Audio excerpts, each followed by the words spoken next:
आज मुख्य रूप से प्रदेश में जिस तरीके से जो मौसम है अभी अच्छा है और उस लहजे से जो हमारा मेटलिंग टायरिंग का काम है प्रदेश के अंदर पीडब्ल्यूडी का वो जो है चरम सीमा पर है। मैं इसका व्यक्तिगत रूप से इसको मॉनिटरिंग कर रहा हूँ। जो अपग्रेडेशन है सड़कों की वो चली हुई है और पिछले 2 दिन पहले ही मैंने एक विस्तृत रिव्यू मीटिंग दोनों डिपार्टमेंट्स की करी है।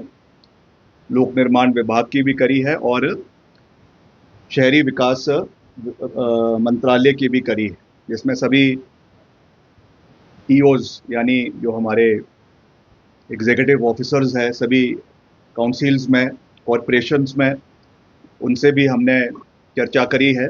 और साथ ही साथ पीडब्ल्यूडी के हमारे जितने एग्जीक्यूटिव इंजीनियर्स हैं, एससीज हैं, हमारे सेक्रेटरी के साथ हमने उनका भी जो रिव्यू है वो प्रदेश के अंदर किया है और सारे आंकड़े हमारे पास जो है वो निकल कर आए हैं। मैंने इसकी पूरी रिपोर्ट मंगवाई है क्योंकि हमारा फोकस है, हमारी सरकार का फोकस है, कांग्रेस पार्टी की सरकार का फोकस है, मुख्यमंत्री जी का फोकस है और सब लोगों का ये फोकस है कि जो हमारे डेवलपमेंटल वर्क्स है, पर्टिकुलरली क्योंकि पीडब्ल्यूडी जो है वो कैपिटल एक्सपेंडिचर से संबंधित है, जो ज़मीन पर चीज़ें दिखती हैं उससे संबंधित है, तो हम पूरा प्रयास कर रहे हैं कि सड़कों की रफ्तार प्रदेश के अंदर कम ना हो। उस नज़रिए से मैं रिव्यू मीटिंग के बैठक के बाद जो निष्कर्ष निकल कर आए हैं वो आपके चैनल के माध्यम से उसको मैं प्रदेश की जनता के साथ साझा करना चाहता हूँ। सबसे बड़ा जो हमको हैंडीकैप देखने को मिल रहा है, मैं बार बार इस चीज़ को मीडिया के माध्यम से इसलिए कह रहा हूँ क्योंकि ये हमको अब चीज़ें जो है वो रिपोर्ट्स में भी आनी शुरू हो गई है और ये मेरा दायित्व बनता है कि मैं एक विनम्र अपील भी करूं लोगों से और प्रदेश के साथियों से, क्योंकि हमने जो अभी पूरा एक प्रधानमंत्री ग्राम सड़क योजना के चौथे चरण में जो हमने पूरा एक अपना स्टडी किया है, डेटा बनाया है, उसमें हिमाचल पूरे देश में अभी तक की जो हमारी डीपीआर्स बनी है, अभी तक जो हमने नरेगा जो उनका ऑनलाइन प्लेटफॉर्म है पीएमजेएसवाई का, वहाँ पे जो अपलोड किया है अभी मास में, उसमें Himachal is the top performer पूरे देश के तुलना में और हिमाचल को अधिकतर सड़कें इसमें मिल सकती है। मगर जो हमको हैंडीकैप देखने को मिल रहा है जगह जगह पे वो है non availability of land, forest की समस्याओं, एफसीए, एफआरए और साथ में जो ज़मीन पीडब्ल्यूडी के विभाग के नाम पे नहीं है वो हमको हैंडीकैप है। मैं आज ये अपील कर रहा हूँ कि हम अगर सबका सहयोग मिलेगा, सबका समर्थन मिलेगा, गांव के लोगों का समर्थन मिलेगा, तो हम इस आंकड़े को करीबन 1500 किलोमीटर तक खींच सकते हैं, 1500 किलोमीटर। मगर अगर हमें समर्थन नहीं मिला, अगर हम जो है इसमें समर्थन लेने में जो है वो गिफ्ट लेने में विफल रहे, तो वो आंकड़ा हमारा 400 से 500 तक सीमित रह जाएगा। किया है पूरा हमने केंद्र सरकार के साथ इसमें जो है चर्चा करी है। अगले 2 दिन में मैं दिल्ली जाकर जो हमारे केंद्रीय मंत्री है ग्रामीण विकास के, पिछली बारी मैं गया था तो मैं मिनिस्टर ऑफ स्टेट से मिला था, इस बारी मैं जो हमारे कैबिनेट मिनिस्टर है शिवराज चौहान जी, मैं उनसे मिलने जा रहा हूँ और उनसे भी हम निवेदन करेंगे कि हिमाचल को स्पेशल कैटेगरी स्टेट में रखा जाए, मगर उसमें ये हैंडीकैप हमारे पास है। तो मैं सीधा सीधा ये अपील करने जा रहा हूँ और हमने ये निवेदन भी किया है, मैंने मुख्यमंत्री जी से भी इस विषय में चर्चा करी है कि हम एक जॉइंट मीटिंग जो है वो पंचायती राज डिपार्टमेंट के साथ, जो हमारे ग्रामीण विकास मंत्री है उनके साथ मुख्यमंत्री जी की अध्यक्षता में करेंगे और एक मैकेनिज्म बनाया जाएगा कि जो जो ऐसी पंचायतें हैं जहां पर ये समस्याएं हमको आ रही है, जहां पे ये ज़मीन हमको उपलब्ध नहीं हो पा रही है, जो हमने डिपार्टमेंट ने शॉर्टलिस्ट कर लिया है, मगर हम तब तक प्रोसीड आगे नहीं कर सकते जब तक हमारे नाम पे, डिपार्टमेंट के नाम पे ज़मीन ना हो। तो उसमें क्योंकि पीडब्ल्यूडी डायरेक्ट रूप से लोगों के साथ नहीं जुड़ा हुआ, जो डायरेक्ट रूप से एक इंटरेक्शन नहीं रहता है, वो कार्य जो है वो हमारे पंचायती राज विभाग का है। तो पंचायती राज विभाग के साथ हम एक जॉइंट कोलैबोरेशन में इसके ऊपर कार्य करने का प्रस्ताव रख रहे हैं। मैंने मुख्यमंत्री जी से भी इस विषय में चर्चा करी है ताकि मिलकर हम ऐसे लोगों को आइडेंटिफाई करें, ऐसी पंचायतों को आइडेंटिफाई करें, वहाँ के जो जिला परिषद है, वहाँ के जो हमारे पंचायत के प्रधान हैं, जो भी वहाँ के लोकल रिप्रेजेंटेटिव है, विधायक है, उनके साथ, डिप्टी कमिश्नर्स के साथ, तहसीलदार्स के साथ, बीडीओ के साथ मिलकर हम उन लोगों को आइडेंटिफाई करें, ताकि हम उनसे निवेदन करें कि ज़्यादा से ज़्यादा जो सड़कें हैं वो सरकार के जो है वो डिपार्टमेंट के नाम पे दे। तो इस दृष्टि से हम जो है वो आगे बढ़ने जा रहे हैं। तो ये हमने साथ ही साथ परफॉर्मेंस भी मैंने देखी है डिपार्टमेंट की, जो हमारे एग्जीक्यूटिव इंजीनियर्स है उनकी हमने पूरे रूप से जो है वो परफॉर्मेंस देखी है। और मैं आपको ये साझा करना चाहता हूँ कि हमने पूरे प्रदेश के जो हमारे डिविजन्स हैं उनको हमने 3 कैटेगरीज में बांट दिया है, 4 कैटेगरीज में। एक रेड जोन है, एक येलो जोन है, और एक ग्रीन जोन है, और एक बिल्कुल ही जो नॉन परफॉर्मिंग जोन। 4 जोन्स में हमने उनको बांट दिया है। और जो हमारे अच्छे परफॉर्मेंस वाले डिविजन्स हैं उसका आंकड़ा भी हमारे पास है। जो हमारे मीडियम काम कर रहे हैं उनके आंकड़े भी हमारे पास है। और उसी दृष्टि से जो भी इसमें कार्य हो रहे हैं उसको मैं उसकी पर्सनल मॉनिटरिंग कर रहा हूँ। और मैंने डिपार्टमेंट की रिव्यू मीटिंग में भी ये कहा है, मैंने अपने सेक्रेटरी को भी ये कहा है कि जहाँ पर भी हमको ये लगता है कि because of the approach of the department, जहाँ पे कोई फॉरेस्ट की समस्या है अलग बात है, जहाँ पर कोई नॉन अवेलेबिलिटी ऑफ ज़मीन है उसकी वजह से काम स्टॉल हुआ हुआ है अलग बात है, मगर अगर डिपार्टमेंट की कमी की वजह से या ठेकेदार की कमी की वजह से कार्य समय अवधि के ऊपर पूरा नहीं हो रहा, या वो नाबार्ड के कार्य है, 2015-16 के कार्यों का भी मैंने रिव्यू किया, वो भी अभी तक चले हुए हैं, हैरानी की बात है। हमारे PMJSY के बहुत जो पहले चरण के कार्य है वो भी अभी चले हुए हैं, वो भी हैरानी की बात है। और PMJSY 3 जो हमको पिछले साल सैंक्शन हुआ है, हालांकि उसकी ओवरऑल परफॉर्मेंस अच्छी है, ओवरऑल अगर मैं कहूँगा, क्योंकि हमारा 2 साल का ये पैकेज है 18 महीने का, मगर पर कार्य सीधा नहीं है। मैं सीधे सीधे ये कह रहा हूँ कि हम उन डिपार्टमेंट के अधिकारियों के ऊपर, अगर वहाँ पर ये परफॉर्मेंस ठीक नहीं हुई, हम उनके ऊपर जो है वो डिपार्टमेंटल कार्रवाई करेंगे।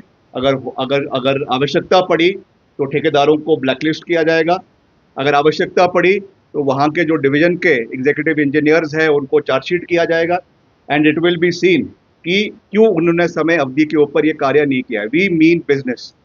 हम सरकार का कोई भी चाहता नहीं है, कोई भी अधिकारी, कोई भी अफसर चाहता नहीं है। जो कार्य करेगा, जो परफॉर्मेंस देगा, उसको हम समर्थन करेंगे, उसको हम उनके ACRs में एक्सेप्शनली हम उनका समर्थन करेंगे, मगर ये हम इसको बर्दाश्त नहीं करने वाले कि जहाँ जहाँ पे परफॉर्मेंस कम है जिन जिन डिविजन्स में, और उसका पूरा आंकड़ा हमारे पास है, जहाँ पर भी ये है, मैं उनसे भी निवेदन करना चाहूँगा, हालांकि मैंने मीटिंग में भी ये बात कही है कि इनको समय तिथि के अंदर कार्य पूरा करे, अदरवाइज हम इनके ऊपर कार्रवाई करेंगे। ये मैं पूरे स्पष्ट शब्दों में ये बातें मैं आज आपके माध्यम से प्रदेश की जनता को भी कहना चाहता हूं, क्योंकि यही समय है, यही हमारे पास विंडो है जब हम अधिकतर कार्य प्रदेश के अंदर कर सकते हैं। उसके बाद हमारा मानसून सीजन शुरू हो जाएगा, उसके बाद जो हमारे ट्राइबल इलाके हैं वहाँ पर कार्य जो है वो मुश्किल हो जाता है। तो जो ये 3 महीने का जो विंडो हमारे पास है, इसमें हम अधिकतर कार्य प्रदेश के अंदर करें, ये हमारा प्रयास है। और वैसे ही अर्बन डेवलपमेंट का भी मैंने जैसा कहा कि रिव्यू मीटिंग किया है, उसमें भी हम पूरा प्रयास कर रहे हैं। अभी हमने अर्बन चैलेंज फंड प्रदेश केंद्र सरकार से हम लाने का प्रयास कर रहे हैं। इसमें करीबन 1200 करोड़ रुपए का ये प्रोजेक्ट है।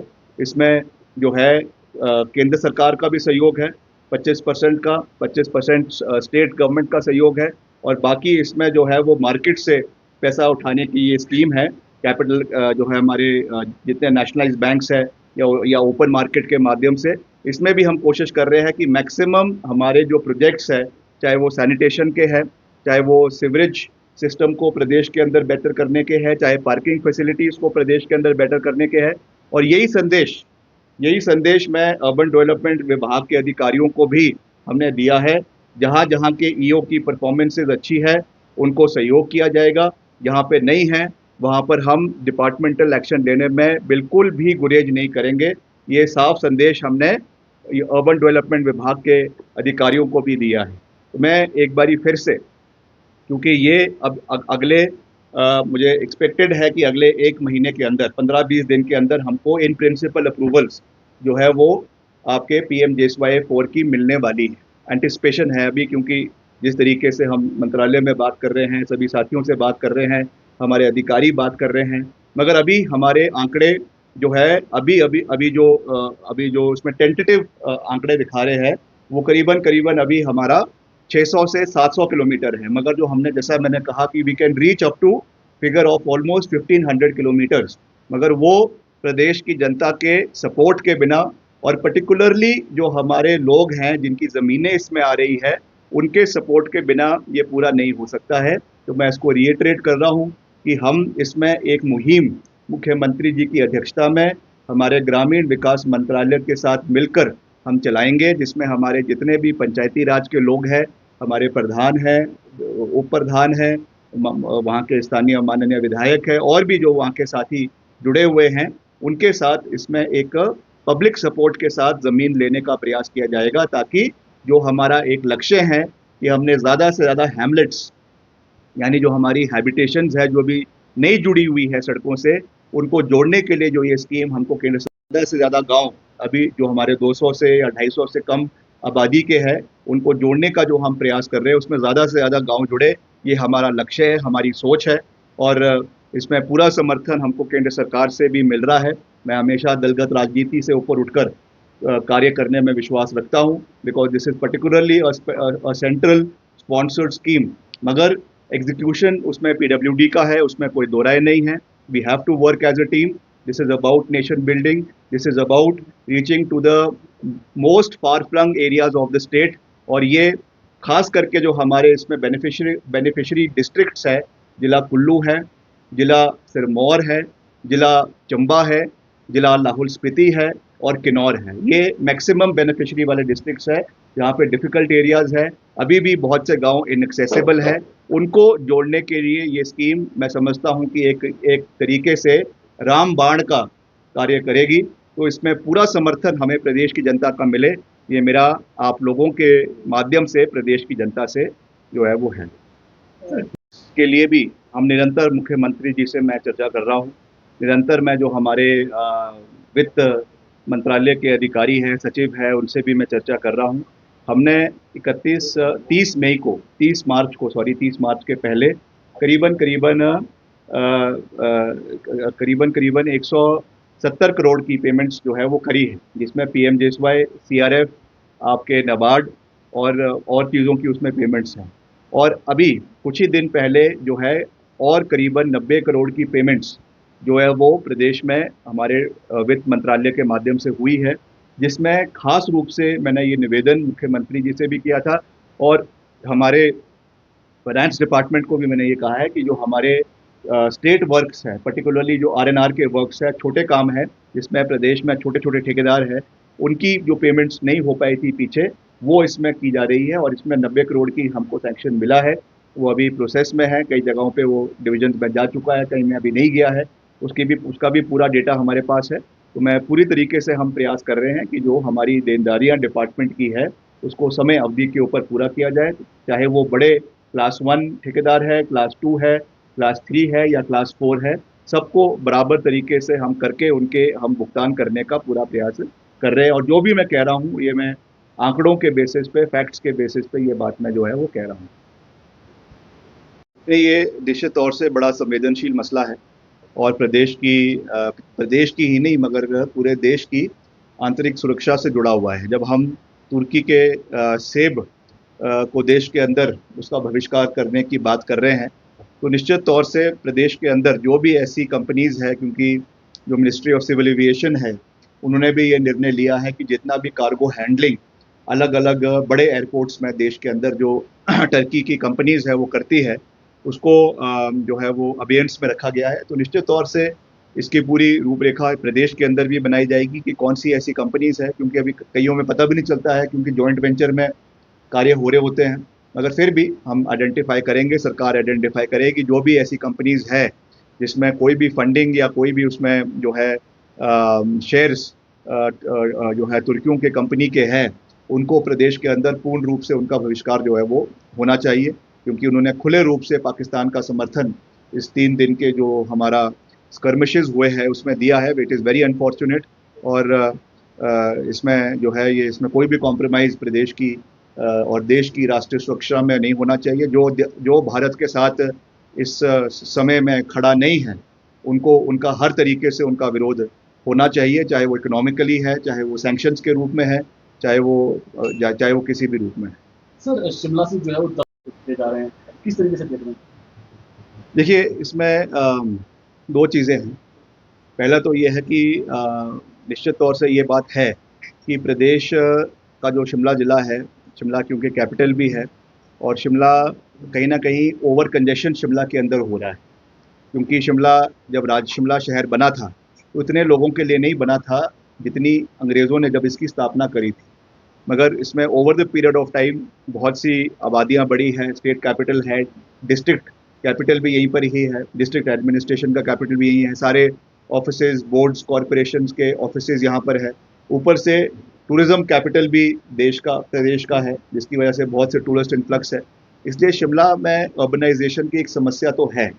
अब उसको कैसे सॉल्व करना है, कैसे हमको इसका एक रोड मैप बनाना है, ये सरकार इसके ऊपर, यही सरकार नहीं, पूर्व की सरकार भी इसके ऊपर चिंतित रही है। और पहले भी जो है कांग्रेस की ही सरकार थी, वीरभद्र सिंह जी मुख्यमंत्री थे, जब जो हमारा एजुकेशन बोर्ड है, एजुकेशन का जो बोर्ड है, उसको जो है यहाँ से धर्मशाला शिफ्ट किया गया था। मुख्यमंत्री प्रेम कुमार धूमल जी थे, जब हमारे सर्विस सिलेक्शन बोर्ड को यहाँ से शिफ्ट करके जो है सबॉर्डिनेट सर्विस सिलेक्शन बोर्ड को यहाँ से शिफ्ट करके जो है वो हमीरपुर में किया गया था।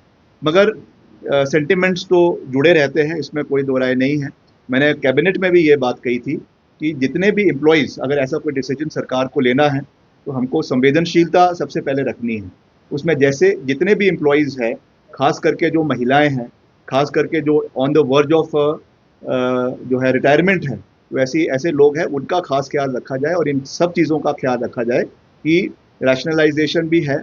ओवरऑल किस तरीके से हमको ये देखना है वो भी ज़रूरी है। इसमें सेंटिमेंट्स प्रदेश के लोगों के भी इन्वॉल्व है, लोकल लोगों के भी इन्वॉल्व है, मगर कैसे हमको इनको देखना है उसमें संवेदनशीलता होनी चाहिए। और मुझे विश्वास है कि जब भी ये डिसीजन लिए जाएंगे तो उसमें जो एम्प्लॉयज़ है उनके कंसर्न्स का खास ख्याल जो है वो रखा जाएगा। सर, आप मिनिस्टर हैं,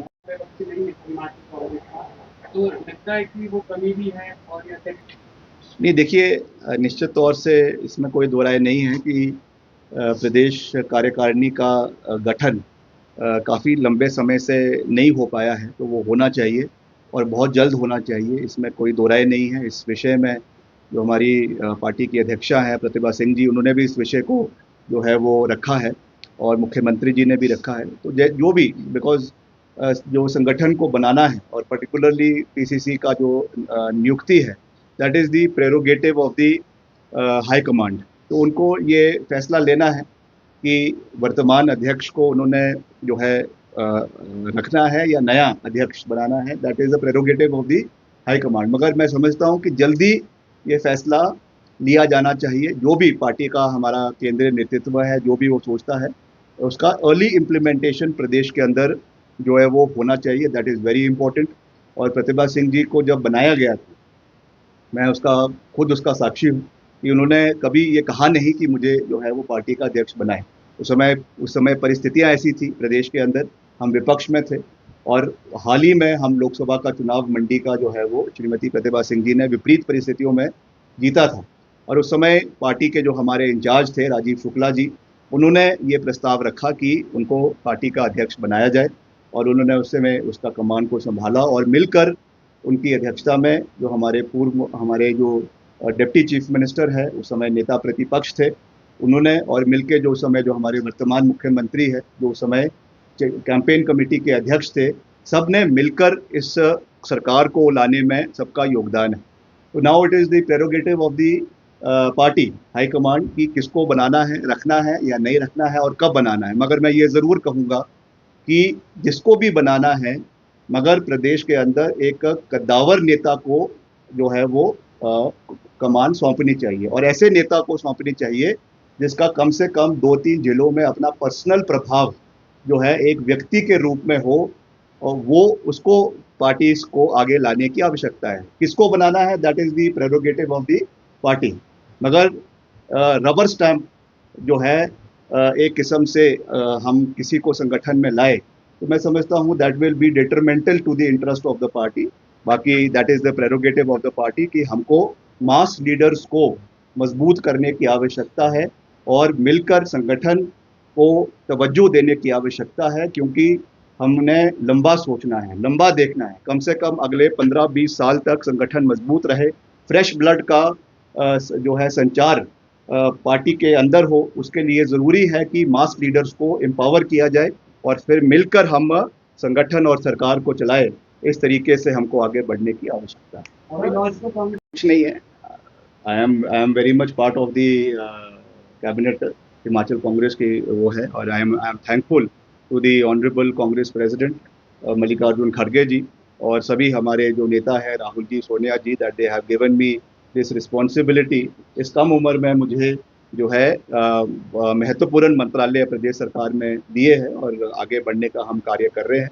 तो भविष्य में भी जैसा मैंने कहा कि ये कंसर्न्स है कि बनना चाहिए, जैसा मैंने कहा प्रेरोगेटिव कांग्रेस पार्टी के केंद्रीय नेतृत्व का है, जिसको भी बनाना है। मगर ये बात जब भी हमसे पूछी जाएगी हम ज़रूर कहेंगे कि दमदार व्यक्ति को संगठन की कमान सौंपी जानी चाहिए, ताकि एक तालमेल के साथ हम आगे बढ़े और संगठन को मजबूत जो है वो ज़मीन स्तर के ऊपर करे। That is the call of the need of the hour, ये मैं कह सकता हूँ। सर, पिछले चुनाव में प्रदेश में कर्मचारियों के लिए लिए गए हैं सबसे बड़ा निर्णय ओपीएस का हमारी सरकार ने लिया है, and we very much stand by our commitment. प्रदेश में ओपीएस है, प्रदेश में ओपीएस था और प्रदेश में ओपीएस रहेगा। ये हमारा नंबर 1 चुनावी वादा है और इससे हम कभी भी पीछे नहीं हटेंगे। बाकी और भी कर्मचारियों के लिए जो फैसले हमने समय समय के ऊपर लिए हैं वो हम उसके ऊपर हम स्थिर हैं और लगातार सरकार के माध्यम से हम उसको पूरा करने का प्रयास कर भी रहे हैं। युवाओं के लिए जैसा JOAITs की बहुत सी हमारी रिक्रूटमेंट फंसी हुई थी, उसको भी हमने समय रहते हुए पूरा करने का प्रयास किया है। बहुत से लोगों की रिक्रूटमेंट शुरू हो गई है, उनकी प्लेसमेंट्स हो गई है। तो उस हर दृष्टि से हमको आगे बढ़ने की आवश्यकता है और कर्मचारियों के हित साधना ये हमारी सरकार की प्राथमिकता है और उस प्राथमिकता से हम कभी भी पीछे नहीं हटेंगे।